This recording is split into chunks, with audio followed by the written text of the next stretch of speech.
Alhamdulillahi Rabbil Alamin. Nawaitu ta'alluma wa ta'lim wa tadhakkura wa tadhkir wal naf'a wal intifa'a wal ifadata wal istifadah wal hassa ala tamassuki bi kitabillahi wa sunnati rasulillahi sallallahu alaihi wasallam wad du'a ila al huda wad dalalata ala al khairi ibtigha'a bi wajhihi wa mardatihi wa qurbihi wa thawabihi subhanahu wa ta'ala. Allahumma aftah alaina futuhal arifin wa faqihna fid din wa alimna ta'wil bi hikmatika innaka antal alimul hakim. Jamaah sekalian yang insyaallah kita semua dimuliakan Allah Subhanahu wa taala. Yang kami hormati Ketua Badan Ta'mirul Masjid, yang kami hormati jajaran pengurus Ta'mirul Masjid Al-Husna, serta para jamaah sekalian yang alhamdulillah dikaruniakan oleh Allah keistiqomahan untuk selalu hadir dan menyertai dan meramaikan program-program yang selalu digalakkan di masjid ini, baik dari Badan Ta'mirul Masjid ataupun dari Rema Muda Masjid, yaitu Syabab Al-Husna. Ini adalah sebuah nikmat dan anugerah yang perlu untuk kita syukuri, karena kemudian kebaikan itu terjadi dengan adanya wasilah dari orang-orang yang memikirkan program-program kemaslahatan umat, di antaranya seperti kajian-kajian seperti ini. Jemaah sekalian yang dimuliakan Allah Subhanahu wa taala, sebagaimana yang diamanahkan kepada kami, insyaallah pada malam hari ini kita akan mengkaji dan memulai dengan kitab yang baru untuk sebagian orang, karena mungkin di antara kita ada yang sudah membahasnya dan sudah menyelesaikannya, yaitu kitab Safinatun Najah. Kitab Safinatun Najah. Safina itu artinya perahu, najah itu artinya keselamatan. Nah, Safinatun Najah maksudnya adalah perahu yang kita gunakan untuk menuju keselamatan, yang digunakan oleh seorang hamba untuk menuju ke keselamatan dunia dan juga akhirat, seperti itu. Ini kitab ditulis oleh seorang ulama, beliau bernama Syekhul Allamah Al-Faqih Salim bin Sumair Al-Hadrami Asy-Syafi'i. Beliau ini bermadhab Syafi'i. Nah, kenapa jamaah sekalian kita membahas kitab Safinatun Najah yang secara genrenya atau yang secara jenis madhabnya dia adalah madhab Syafi'i? Kenapa?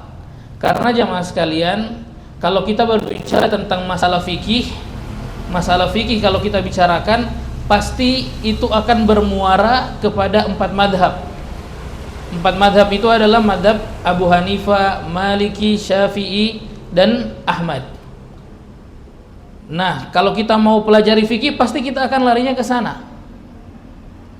Nah, kemudian kita ini memulainya dengan kitab yang disediakan untuk pemula.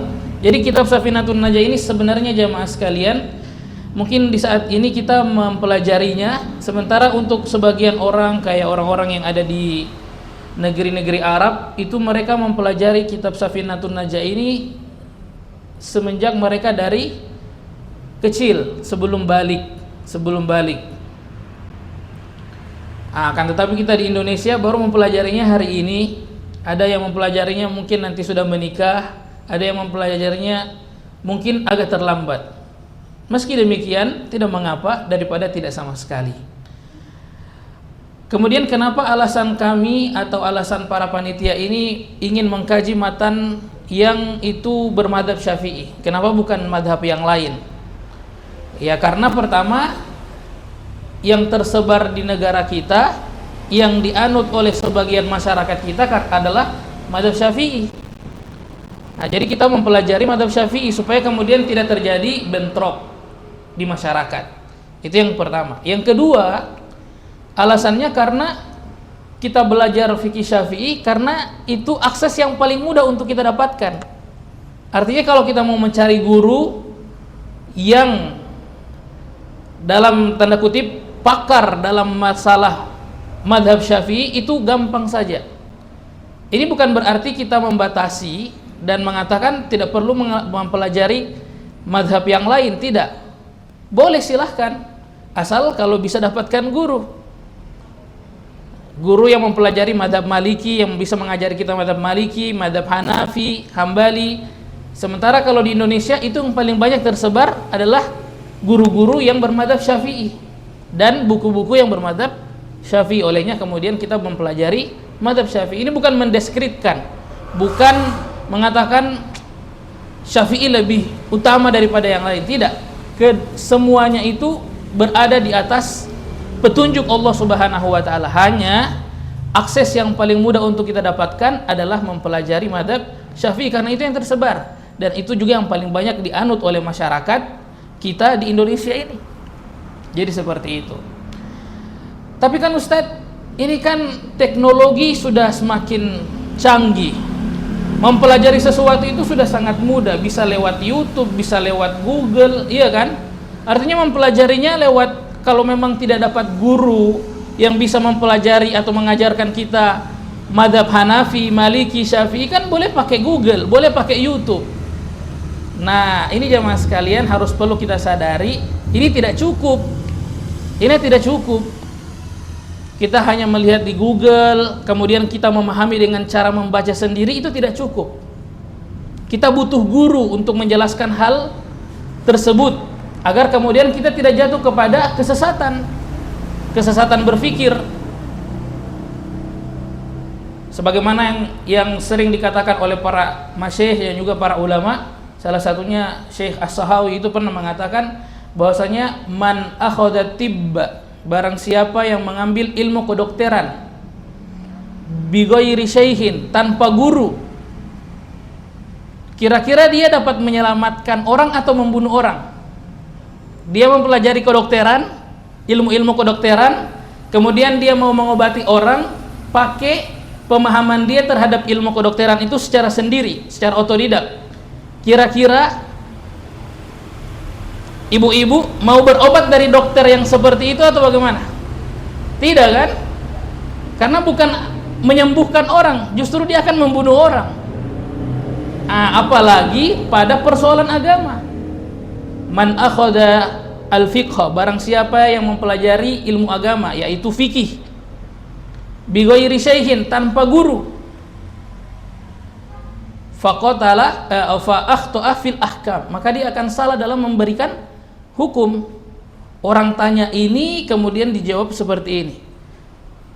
Jadi kalau kita cuma membacanya secara sendiri, secara otodidak, lewat artikel-artikel, lewat tulisan yang ada tersebar di Google, di internet, nah akan jatuh kepada kesalahan berpikir dan justru itu akan menyesatkan kita.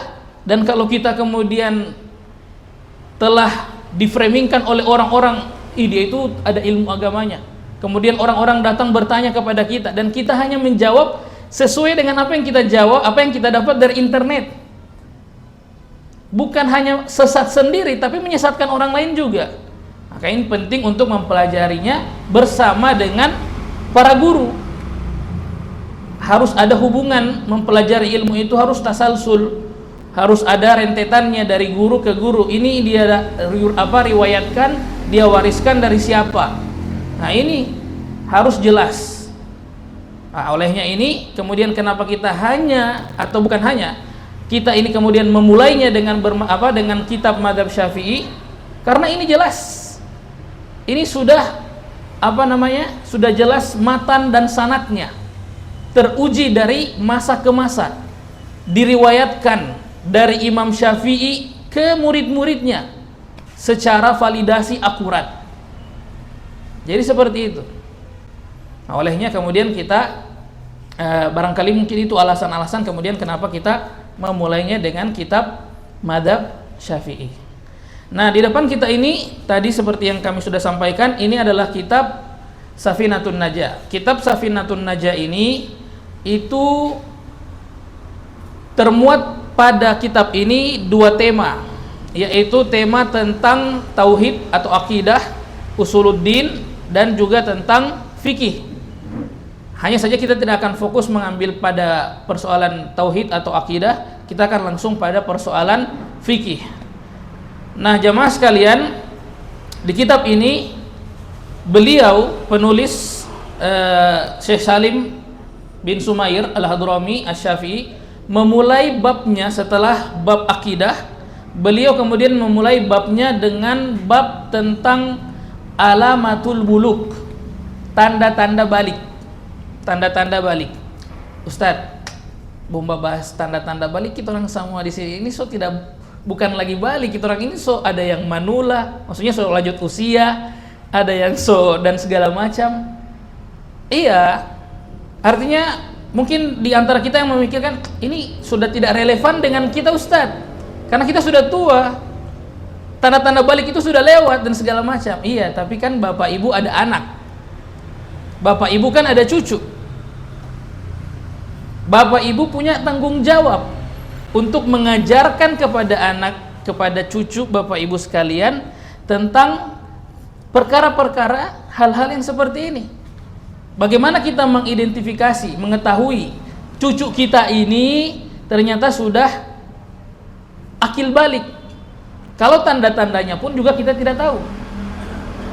Nah, olehnya meski ini sebenarnya sudah pernah dibahas dan mungkin ada yang sudah hatam, tapi tidak jadi persoalan untuk kita mengkaji kembali. Kata para ulama, fi kulli i'adah ifadah. Di setiap kita mengulangi sesuatu itu ada faedah, informasi baru yang kita dapatkan, dan juga kita teringat dengan informasi-informasi yang mungkin kita pernah luput darinya.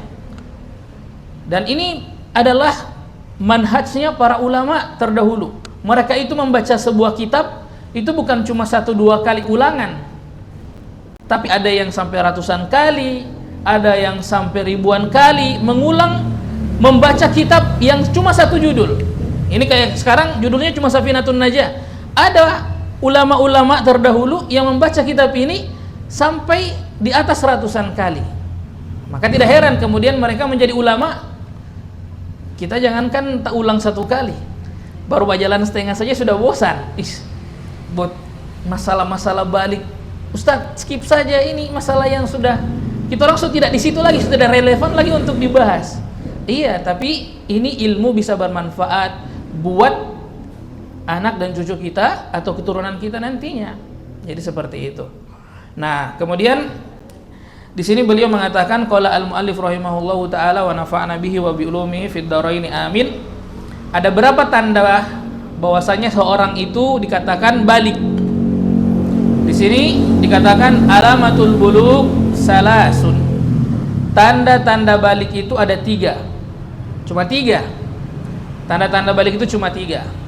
Pertama, tamamu khamsa asyarah sana. Pertama, sempurna usia 15 tahun. Ini berlaku kepada laki-laki dan juga kepada perempuan.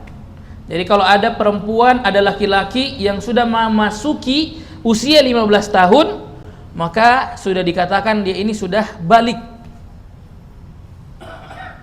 Kenapa kita harus mengetahui orang ini sudah balik? Karena ini berkaitan dengan kewajiban-kewajiban atau amanah syariat, tanggung jawab syariat yang diamanahkan oleh Allah kepada kita. Ingat tidak? Syarat-syarat wajib untuk sholat. Yang pertama kan Islam, iya kan? Yang kedua apa? Yang kedua balik. Yang kedua adalah balik. Nah, balik itu bagaimana? Satu sudah disebutkan bahwasanya dia sudah mencapai usia sempurna 15 tahun. Tapi 15 tahun ini bukan hitungan miladiah atau kalender Masihiyah, bukan. Tapi kalender Hijriyah, Qamariyah.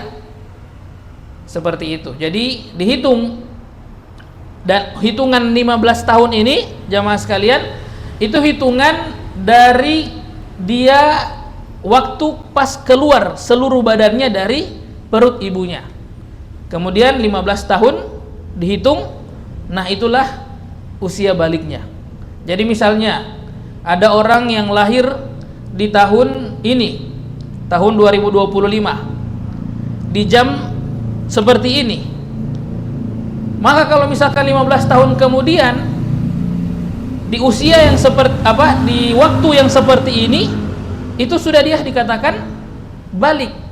Dan kalau dia balik di waktu ini, maka apa kewajiban pertama yang harus dia lakukan? Kewajiban ibadah apa yang pertama harus dia lakukan, Bapak Ibu?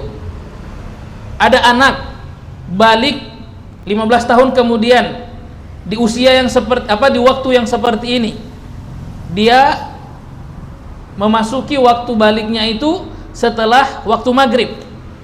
Apa kewajiban ibadah yang pertama harus dia lakukan? Sholat isya? Sholat isya? Iya. Sholat isya atau sholat subuh? Sholat maghrib. Karena waktu maghrib belum selesai. Jadi dia harus melaksanakan waktu atau melaksanakan sholat maghrib di waktu ketika di waktu yang sama ketika dia dilahirkan. Dia dilahirkan di waktu yang seperti ini, keluar dari badan atau dari perut ibunya di waktu yang seperti ini, maka di waktu yang seperti ini di 15 tahun ke depannya itu dia wajib kemudian untuk sholat maghrib. Jadi seperti itu. Dan ini jamaah sekalian, hitungannya harus pasti. Kata para ulama, ini hitungannya qamariyah tahdidiyah, hitungan qamariyah yang pasti bittifaqi, dengan kesepakatan para ulama. Wabtida'uha min fisali jami'il badan, dan itu permulaan penghitungannya itu saat seluruh badannya sudah keluar dari perut ibunya. Itu yang pertama. Yang kedua adalah wahtilamu fi dzakari wal unsa. Yang kedua adalah ihtilam. Ihtilam ini orang bilang atau maknanya adalah mimpi yang dia lihat di saat dia tidur. Tapi apa perbedaan antara ru'ya dan ihtilam? Kata para ulama bahwasanya ru'ya itu dia mimpi juga. Ru'ya artinya mimpi, ihtilam artinya juga mimpi. Cuma kalau ru'ya itu adalah mimpi yang baik-baik. Kalau ihtilam adalah mimpi yang negatif. Nah, termasuk juga adalah mimpi yang mana mungkin di dalam mimpi itu dia sedang melakukan hubungan suami istri bagi orang yang belum balik. Kemudian dengan mimpi itu keluar maninya. Nah, ini adalah istilahnya dengan ihtilam. Kenapa? Karena ini mimpi yang bukan mimpi yang baik, mimpinya negatif. Dan bahkan para ulama mengatakan bahwasanya mimpi basah atau yang dikenal di Indonesia dengan mimpi basah itu bukanlah dari Allah, tapi dari siapa? Dari syaitan. Dia adalah bunga tidur yang dihadirkan oleh syaitan. Olehnya kita semua ini pasti pernah mimpi basah. Cuma saya tidak mau tanya satu-satu. Apa DP konten mimpi basah itu, tidak usah. Cuma kita semua pasti pernah mimpi basah. Hanya Nabi yang tidak pernah mimpi basah. Nabi itu disebutkan oleh para ulama tidak mimpi basah. Kalau kita itu mimpi basah. Kenapa? Karena kita tidak terhindar dari godaan syaitan. Kita tidak terhindar dari godaan syaitan. Dan maksud daripada ihtilam ini bukan hanya sekedar melihat mimpi saja, tapi yang dihitung adalah atau yang dianggap adalah keluarnya mani.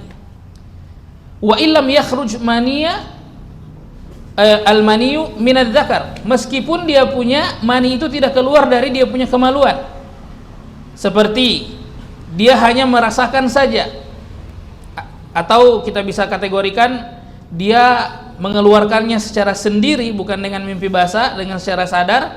Kemudian di ujung mau rasa mau keluar, ternyata kepalanya dijepit misalnya, akhirnya tak tahan, tidak keluar. Nah, kata para ulama itu tetap dihitung, dianggap bahwasanya orang itu sudah balik kalau misalnya umurnya sudah usia yang memungkinkan untuk balik. Apa usia itu? Usianya adalah 9 tahun.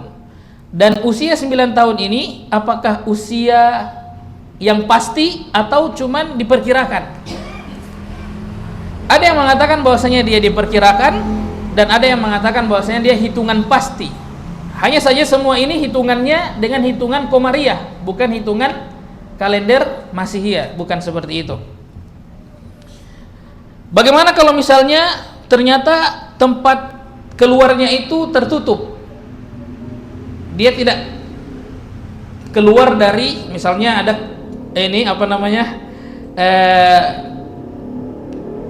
maninya itu tidak keluar dari tempat yang semestinya, di tempat yang normalnya, dia keluar dari, misalnya tertutup itu dan keluar dari tengah-tengah batangnya misalnya, apakah ini dianggap? Dianggap kalau memang tertutup tempat keluarnya yang asli.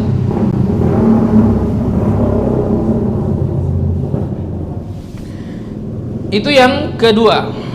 Kemudian yang ketiga adalah, tanda yang ketiga adalah wal haidu fil unsa litis isinin,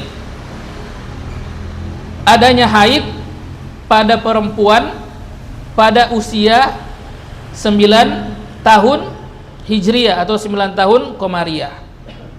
Nah, ini tanda hanya khusus pada perempuan, tidak ada sama laki-laki. Tidak juga ada laki-laki yang ada haid, pasti cuma perempuan. Nah, maka ini tanda khusus untuk para perempuan. Dan usianya 9 tahun secara perkiraan, dan perkiraan minimalnya itu adalah tidak kurang dari 15 hari. Jadi misalnya ada orang yang, ada perempuan usianya 9 tahun kurang 15 hari keluar haidnya, keluar darah dari kemaluannya misalnya, apakah itu kemudian kita anggap darah haid? Iya, kalau dia kurang dari 15 hari.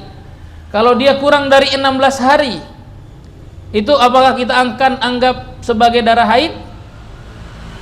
Iya? Tidak. Itu bukan darah haid, Bapak Ibu sekalian. Jadi kalau misalkan dia usia 9 tahun kurang 16 hari keluar darah, itu tidak disebut dengan darah haid, tapi namanya darah istihadah, darah yang keluar karena penyakit, dan bukan darah haid. Dan kemudian ya sudah tadi dikatakan bahwasanya ini hitungannya perkiraan takribiyah. Meskipun misalnya darahnya itu yang keluar cuman sebentar, misalnya di usia 9 tahun darahnya cuman keluar sebentar.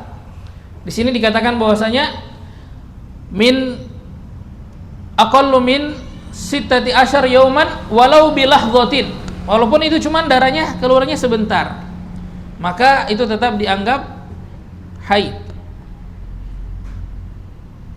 Baru kemudian dijelaskan wa amma habluha, adapun kalau wanita hamil falaisa bulugon, itu bukan tanda balik, bal alamatu ala bulugiha, adapun tanda daripada baliknya itu bil imna'i, keluarnya mani sebelumnya.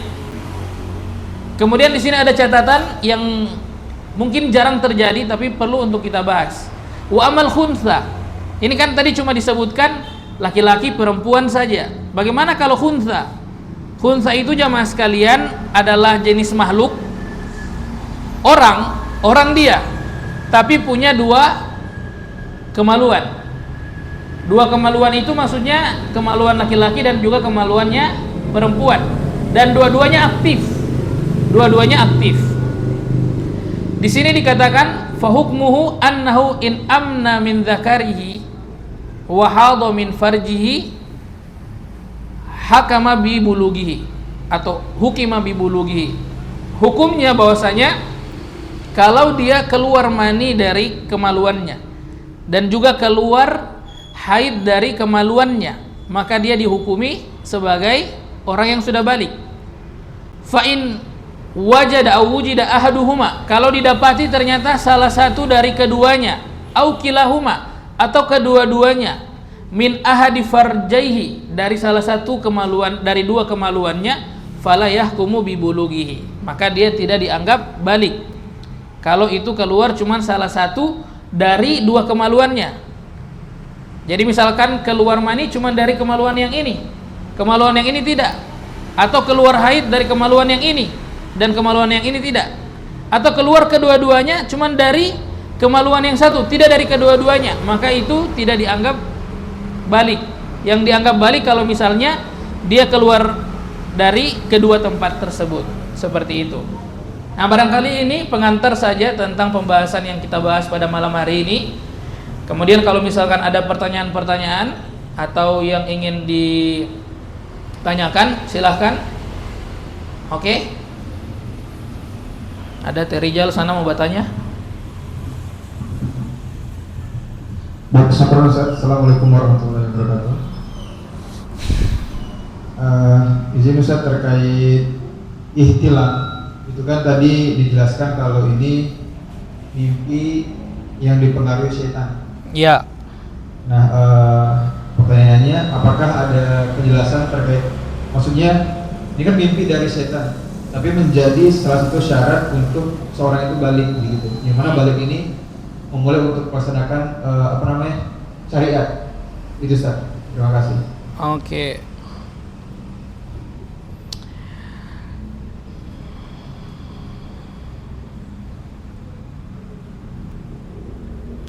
Iya jamaah sekalian, ini kan disebutkan 3 tanda ini. Pertama 15, sempurna umurnya 15 tahun, kemudian mimpi basah, dan kemudian haid.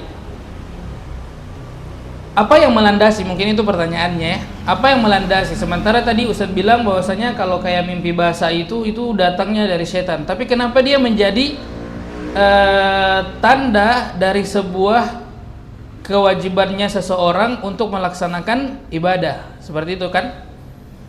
Berarti kita ini, maksudnya dalam artian kita ini beribadah itu karena ada pertolongan juga dari setan, bukan? Ini berdasarkan dari riwayat-riwayat yang ada, dari riwayat-riwayat yang ada. Di antaranya di sini disebutkan bahwasanya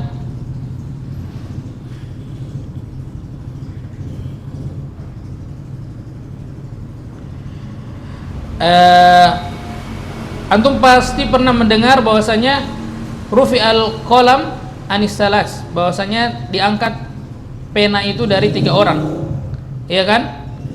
An-naimu hatta orang yang tidur sampai dia bangun, kemudian as-sobiyu atau anak-anak sampai dia yahtalim, pakai istilah yahtalim, sampai dia masuk usia balik. Yahtalim di situ pakai istilah yahtalim.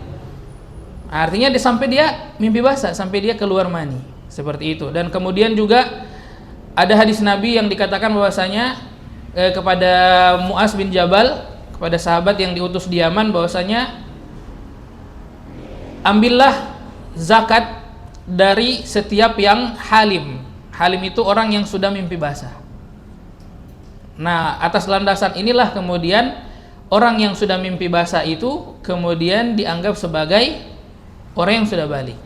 Jadi ini berdasarkan riwayat-riwayat daripada Nabi kita Muhammad SAW.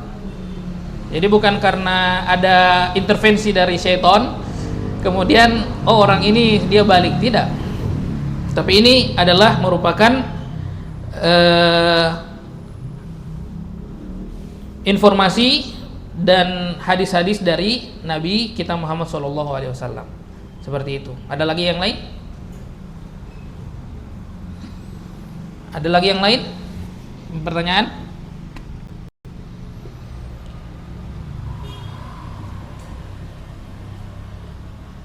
Ada? Tidak ada? Nah, kalau tidak ada saya lanjut sedikit pembahasannya.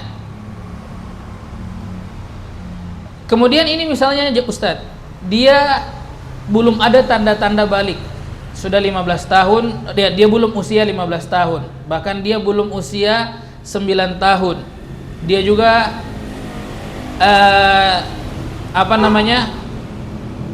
masih belum ada tanda-tanda balik sama dia.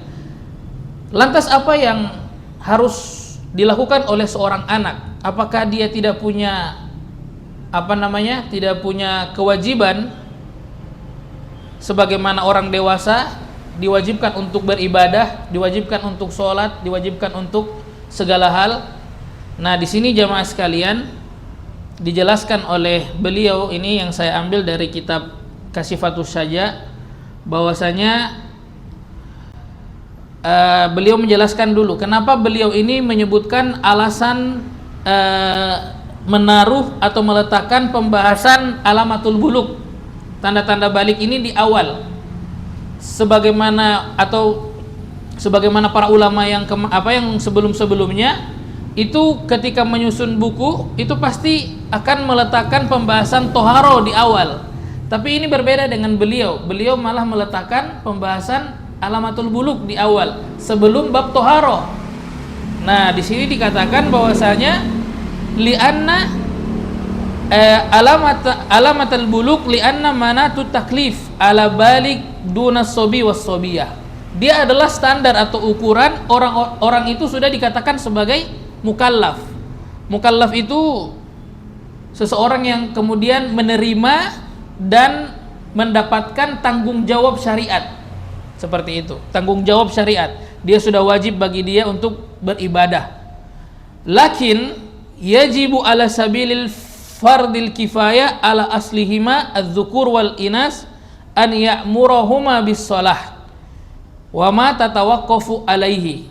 Akan tetapi wajib bagi orang tuanya. Nah, ini wajib bagi orang tuanya, wajib kifayah, artinya tidak harus dua-dua, salah satu saja. Kalau ibu sudah melakukan, maka bapak tidak dituntut lagi, atau kalau bapak sudah melakukan, maka ibu tidak dituntut lagi. Untuk apa?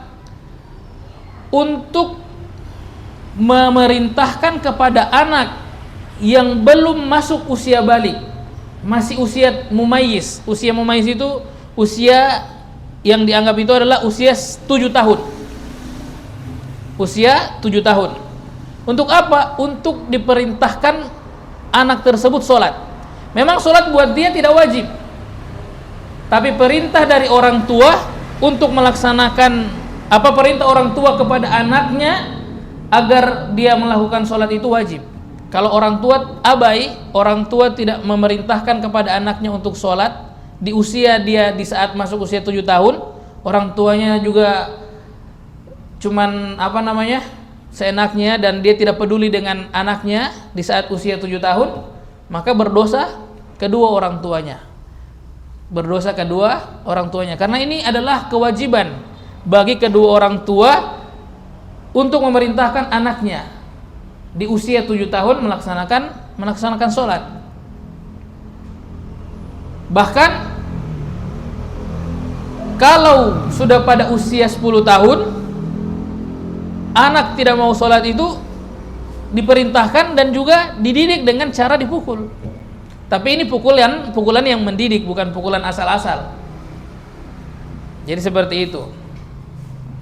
Kalau ada orang yang sudah lewat dari usia balik dia tidak sholat, kira-kira kalau tadi kan usia 7 tahun diperintahkan sholat, disuruh perintah untuk sholat, di usia 10 tahun dia tidak mau sholat, maka dipukul. Usia sudah lewat usia balik, dia tidak mau sholat, kira-kira apa yang mau bikin buat dia? Kalau tadi kan anak usia 10 tahun dipukul, kalau yang ini bagaimana? Misalkan kayak umur-umur sekarang begini, tidak mau sholat, mau bikin apa? Mau pukul? Kalau kita orang lihat di kitab Sulamut Taufik, itu disebutkan wajib bagi waliul amr, bagi pemerintah itu untuk memenggal orang yang meninggalkan sholat.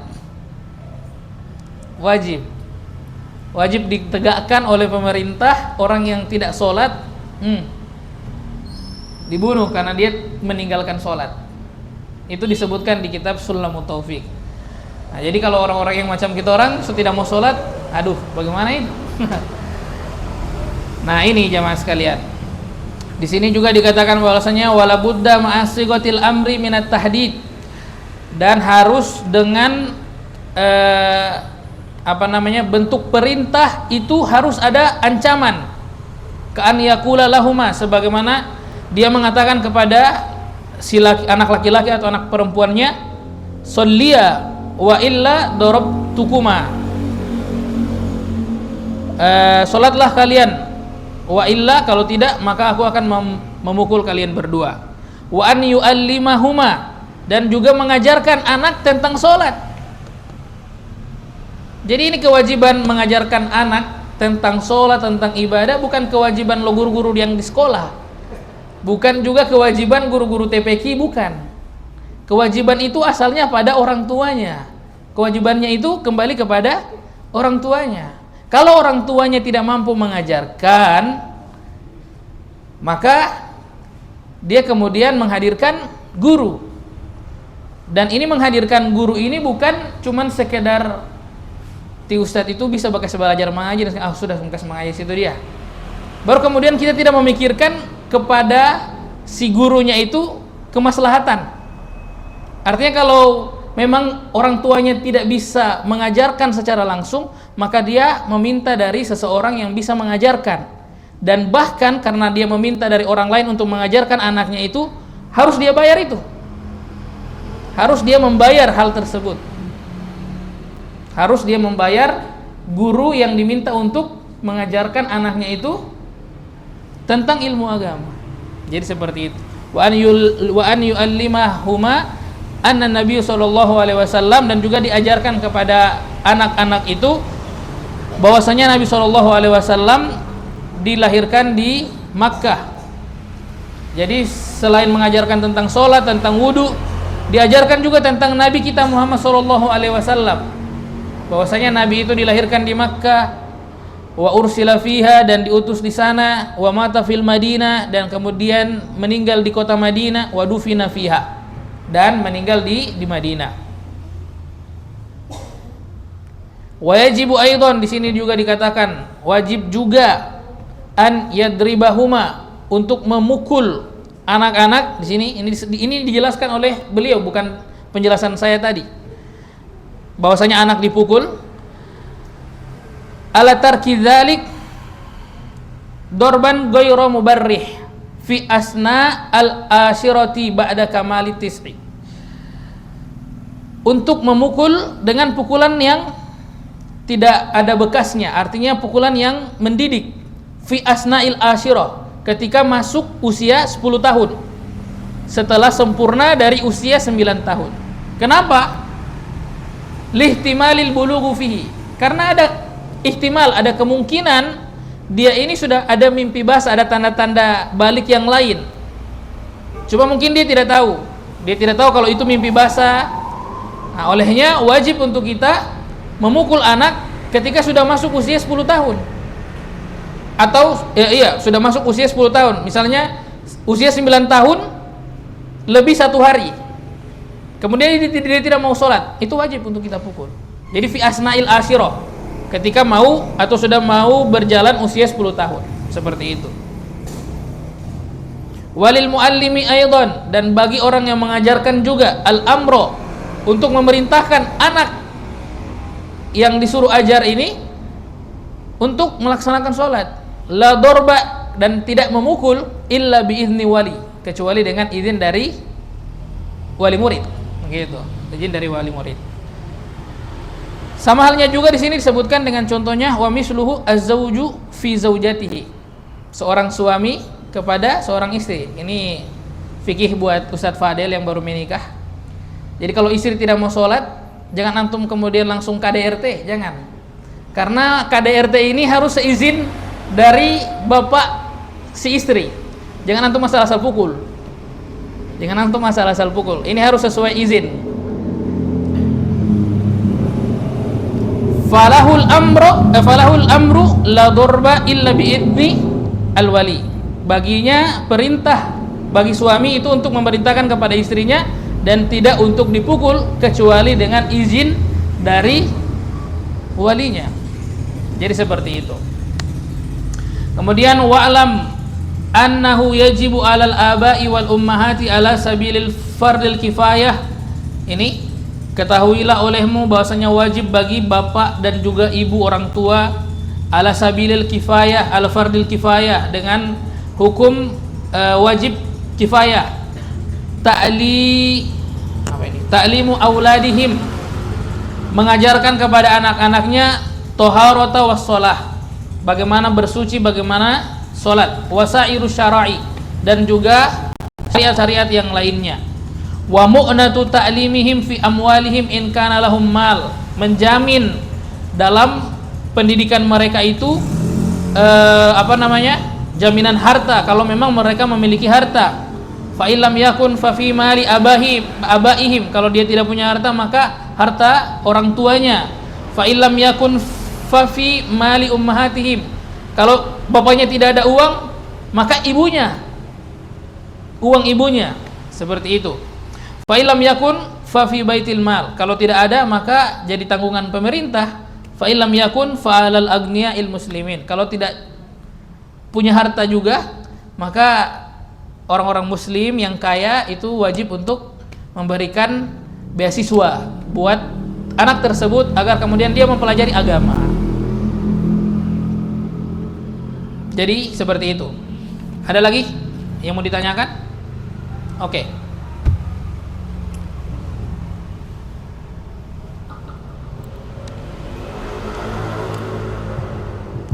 Assalamualaikum warahmatullahi wabarakatuh. Izin bertanya Ustaz, kira-kira hukum bagi anak-anak hukum azan bagi anak-anak yang belum balik itu seperti apa Ustaz? Terima kasih. Boleh. Karena orang yang beazan itu minimalnya dia mumayyiz. Dia sudah masuk usia mumayyiz. Dan usia mumayyiz itu ukurannya di sini dikatakan wahaddut tamyiz, batasan atau ukuran orang itu, anak itu sudah masuk usia tamyiz adalah huwa an yasira bihaitsu yakulani wahdahuma wa yashrabani wahdahuma wa yastanjiyani wahdahuma, yang mana mereka bisa makan, minum, cebok sendiri.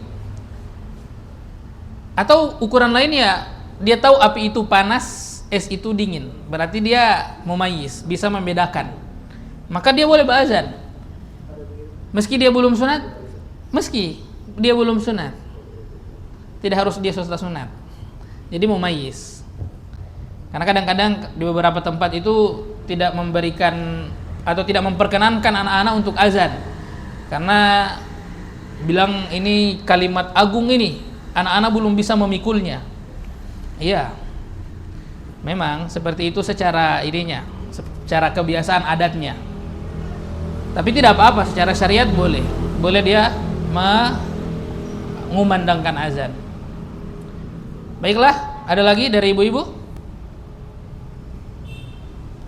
Ibu-ibu, bapak-bapak, semua yang ada di sini?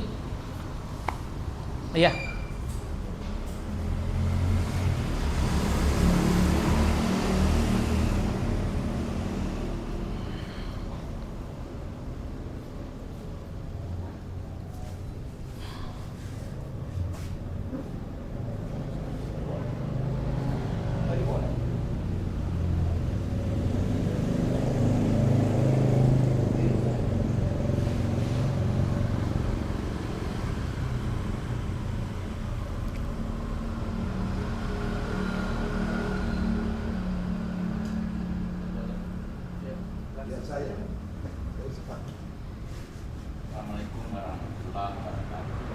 Assalamualaikum warahmatullahi wabarakatuh.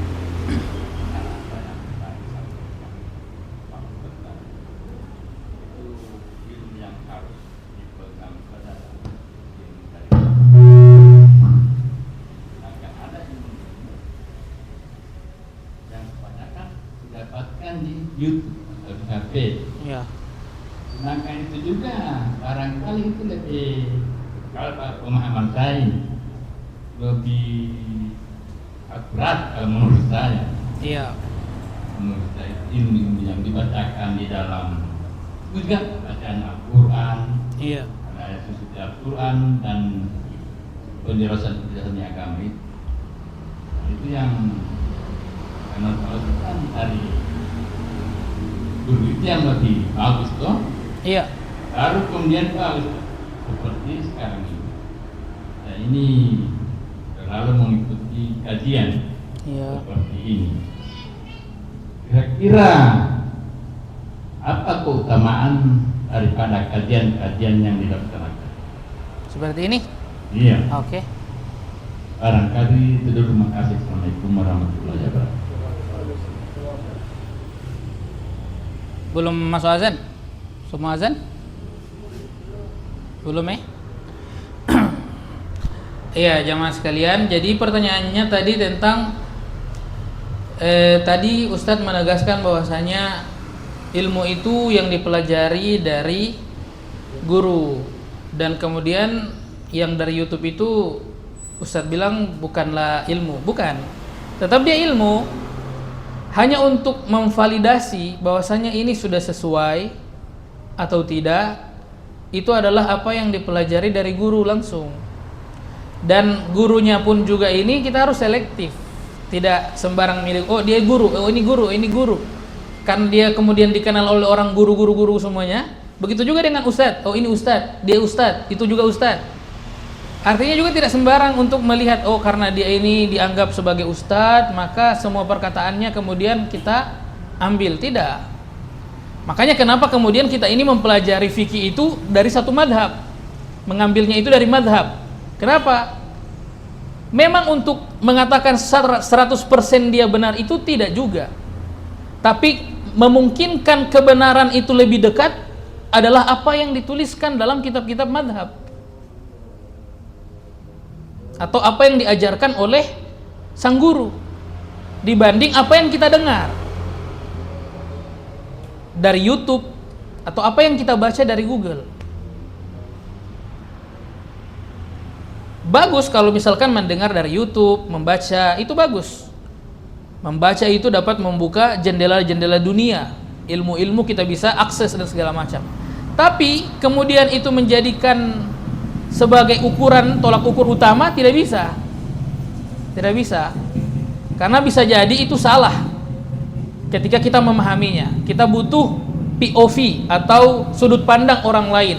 Nah, sudut pandang orang lain ini adalah yang terbaik adalah sudut pandang dari seorang guru yang secara rentetan pembelajaran atau riwayat pendidikannya seperti ini. Misalnya kitab Safinatun Najah ini dia pelajari dari mana, gurunya ini mengambilnya dari mana, sampai kemudian tersambung. Makanya dalam agama ini ada yang disebut dengan sanad, ketersambungan ilmu, sanad ilmu.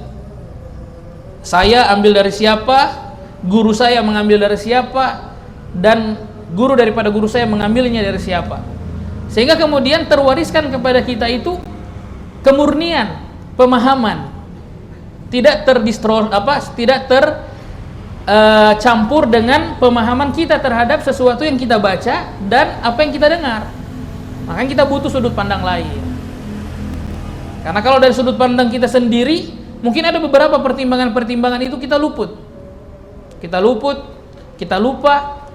Akhirnya kita meyakini sebenarnya kebenaran yang tidak mutlak, sehingga menutup kebenaran yang lain, kemungkinan kebenaran yang lain. Begitu.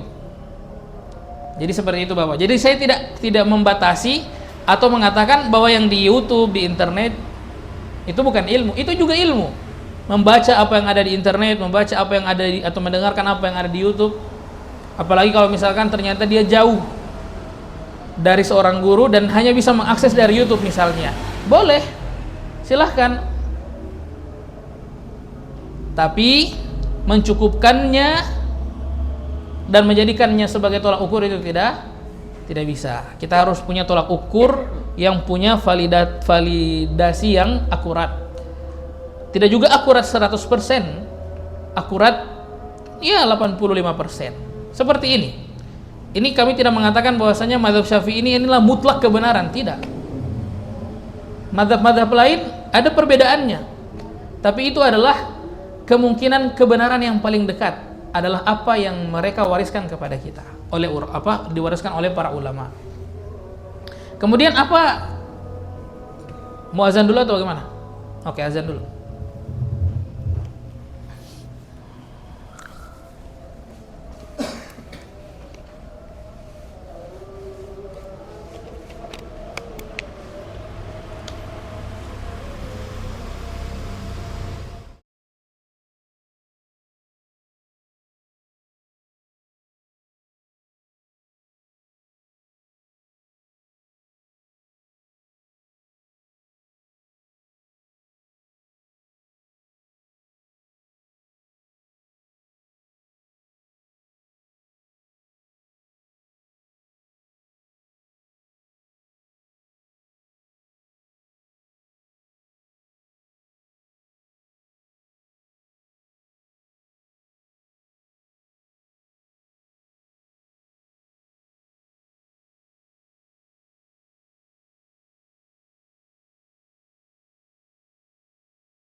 Rasulullah wa ala alihi wa sahbihi wa mawala wa ba'd.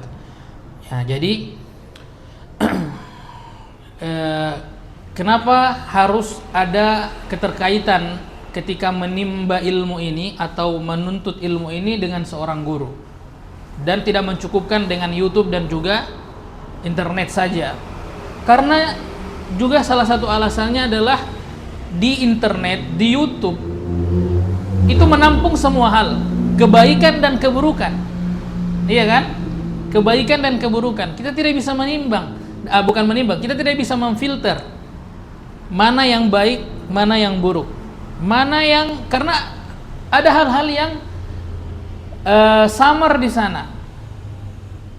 Mungkin kalau misalnya begini, Bapak pernah, kalau Bapak lihat ada video di Facebook atau video di mana, di YouTube dan segala macam, seorang ustadz, dia misalnya punya pendidikan tinggi, doktor dan segala macam, kemudian dia katakan begini, bahwasanya kulit babi itu kalau disamak maka dia menjadi tohur, suci. Sementara Bapak tidak punya alat untuk menimbang apakah perkataan beliau ini benar atau tidak. Orang-orang kan cuma melihat beliau itu doktor, beliau itu profesor loh, beliau itu kuliahnya dari luar negeri. Ini bukan mendeskripsikan orang yang kuliah bukan. Cuma kan kebanyakan orang awam itu lebih terkesima kepada orang karena gelar pendidikannya, iya kan? Ini saya cuman SH Bapak, sarjana hampa, sarjana hukum, tapi sarjana hukum Islam maksudnya. Mungkin ada orang yang lebih di atas daripada saya gelarnya, dia doktor, profesor misalnya, dan kemudian ada lewat videonya misalnya seperti itu. Kira-kira Bapak ketika melihat ini dan tidak punya informasi lain, kulit babi itu kalau misalkan disamak dia jadi suci, apakah Bapak akan langsung makan telan-telan begitu, mentah ini perkataannya atau bagaimana? Nah, makanya dari dengan hal-hal yang samar seperti ini, kita butuh guru untuk bertanya kembali, butuh guru yang realistis, yang ada di kehidupan nyata, bukan di kehidupan maya, bukan. Untuk kita tanyakan, benar ini yang beliau sampaikan ini benar? Kulit babi kalau disamak kemudian jadi suci? Seperti itu. Jadi kita tidak punya ini, makanya kita tidak punya alat ukur untuk melihat ini sudah benar, ini baik, ini buruk, begitu di internet. Kemudian apa manfaat menghadiri majelis-majelis seperti ini? Pertama, secara dari sisi pahala yang Allah Subhanahu wa taala berikan, dari sisi ukhrawiyah, akhiratnya. Bahwasanya dalam hadis itu dikatakan, man salaka tariqan yaltamisu fi ilman sahalallahu bihi tariqan ilal jannah. Barang siapa yang keluar dari rumahnya menempuh suatu jalan untuk menuntut ilmu, jadi dia menempuh jalan ini, keluar dari rumah ini bukan mau pergi di mana, bukan mau beli tahu isi, bukan mau pergi nonton, tapi dia datang. Makanya ini Bapak Ibu sekalian, perbaharui niat, perbaiki niat. Saya ini mau keluar dari rumah, makanya tadi saya di muqaddimahnya saya awali dengan nawaitu ta'alluma wa ta'lim. Saya berniat duduk di tempat ini di hadapan Bapak Ibu sekalian, niat saya untuk belajar dan juga membagikan informasi. Agar kemudian saya masuk pada hadis tersebut, saya kemudian keluar dari rumah karena niat menuntut ilmu, maka Allah Subhanahu wa taala akan mudahkan saya menuju kepada surganya Allah Subhanahu wa taala. Jadi ini alasan faedah manfaat yang akan kita bisa dapatkan secara ukhrawi. Dan ini banyak sekali dalil-dalil tentang manfaat atau fadilah, keutamaan daripada menuntut ilmu. Dan juga orang kalau tidak belajar, bagaimana dia beribadah kepada Allah Subhanahu wa taala? Saya tadi lihat ada video dari kayaknya beliau masih pimpinan pondok Al-Falah di yang Kiai Jazuli, bapaknya Gus Kausar. Beliau katakan bahwasanya ada orang beribadah, sholat misalnya, dia sholat tapi tidak didasari ilmu, maka itu dia sholat dengan kedustaan. Dia sholat dengan apa? Dengan kedustaan. Beliau katakan seperti itu. Dan itu benar. Umar bin Abdul Aziz juga mengatakan seperti itu. Man kana bi ghairi ilmin atau man kana amila bi ghairi ilmin, man amila bi ghairi ilmin, barang siapa yang melakukan sesuatu amalan tanpa ilmu, fakana yufsiduhu aksar mimma yuslih. Maka hal yang dia rusak daripada ibadahnya itu lebih banyak dibandingkan dari apa yang dia perbaiki. Dan ini banyak sekarang terjadi. Saya kasih contoh yang paling dekat, apalagi ini yang masih panas-panas. Ustaz Fadil baru menikah.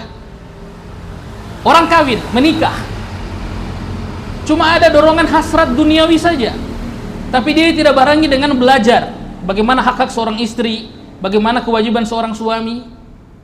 Kira-kira di pernikahannya dia akan mendapatkan sakinah mawaddah warahmah itu atau tidak? Tidak. Kenapa? Karena dia jalani kehidupan tersebut, fase kehidupan tersebut tanpa ilmu. Jadi kita ini kan ada fase-fase kehidupannya. Di setiap fase itu harus kita iringi dengan ilmu. Ada tahapan-tahapan kehidupan kita. Kehidupan menjomblo ini harus dengan ilmu juga. Ketika menjomblo ada apa di sini? Ilmu-ilmu tentang apa yang harus dipelajari. Ketika kemudian menikah, ilmu-ilmu apa yang harus diketahui. Ini kan sama dengan orang mau ikut CPNS. Kan ada tahapan-tahapan. Itu harus diketahui. Tahapan pertama ini apa? Tahapan kedua apa? Tahapan ketiga apa? Kira-kira kalau dia tidak tahu tahapan pertama, kedua, ketiga, dia mau lolos jadi CPNS atau tidak? Tidak. Maka dengan ilmu ini kemudian dia tahu ini halal, ini haram, dan mudah buat dia kemudian menuju kepada surga Allah Subhanahu wa taala. Bahkan juga dikatakan bahwasanya orang yang belajar itu lebih mulia, seorang alim itu lebih mulia daripada seorang yang ahli ibadah. Kenapa? Karena orang yang ahli ibadah ini bisa jadi dia beribadah tanpa ilmu. Sebagaimana yang tadi saya bilang, yang saya katakan, Kiai Jazuli mengatakan itu, dia beribadah, dia cuma hanya sebagai seorang ahli ibadah, tapi dia tidak barengi dengan ilmunya. Maka dalam ibadahnya dia itu dusta.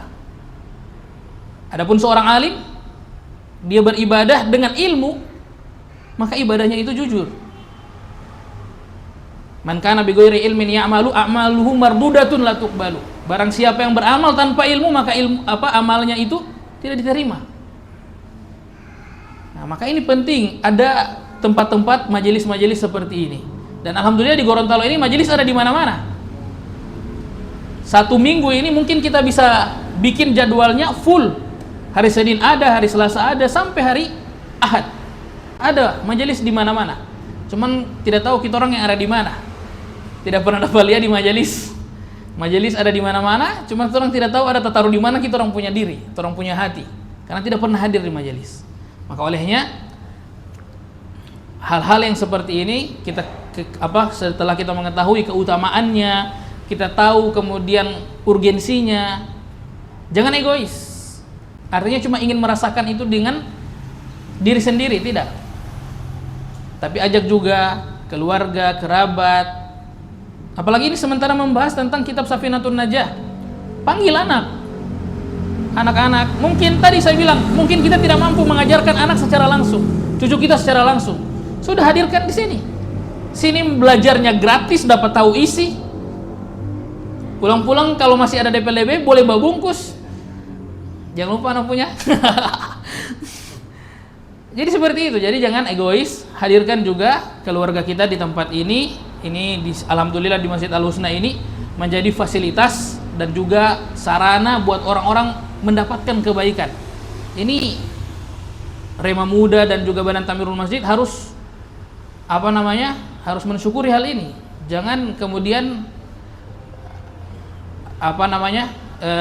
terhenti dari hal kebaikan ini dan harus istiqomah. Karena alhamdulillah kita ada dalam lingkungan kebaikan yang seperti ini. Jadi itu Bapak Ibu sekalian, daripada keutamaan menuntut ilmu. Karena beribadah menuju jalan kepada Allah Subhanahu wa taala itu haruslah dengan ilmu. Orang mau wusul, ini ada Pak Ketua yang sering ngaji tasawuf, itu kan pasti disebutkan di awal-awal kan? Al-wusulu ilallah la illah bil ilmi. Sampai kepada Allah itu tidak ada jalannya kecuali dengan Dengan ilmu. Dengan ilmu. Para ulama, Imam Al-Ghazali dan semua ulama-ulama mengatakan hal yang demikian. Olehnya, dan ini tidak harus ini cuma anak-anak aja yang boleh ikut-ikut yang begini, orang tua, atau malah sebaliknya. Ini kajian-kajian begini cuma orang tua saja, anak-anak muda tidak usah. Tidak. Semua kalangan butuh. Karena setiap fase kehidupan kita harus ada ilmunya. Seperti itu. Barangkali ini yang bisa kami sampaikan dan yang bisa kami bagi dengan jamaah sekalian. Bila ada salah-salah kata dan ada salah-salah dari apa yang kami sampaikan tadi, mohon dimaafkan. Dan kalau memang ada hal yang ingin diperbaiki, silahkan. Dan insya Allah apa yang kita pelajari ini kemudian bisa menambah pahala di sisi Allah Subhanahu wa Ta'ala, dan juga menambah pengetahuan kita sehingga meningkatkan ketakwaan kita di sisi Allah Subhanahu wa Ta'ala. Dan mari kita tutup majelis kita yang mubarakah ini insyaallah dengan membacakan doa kafaratul majelis. Subhanakallahumma wa bihamdika asyhadu an la ilaha illa anta astaghfiruka wa atubu ilaik. Assalamualaikum warahmatullahi wabarakatuh.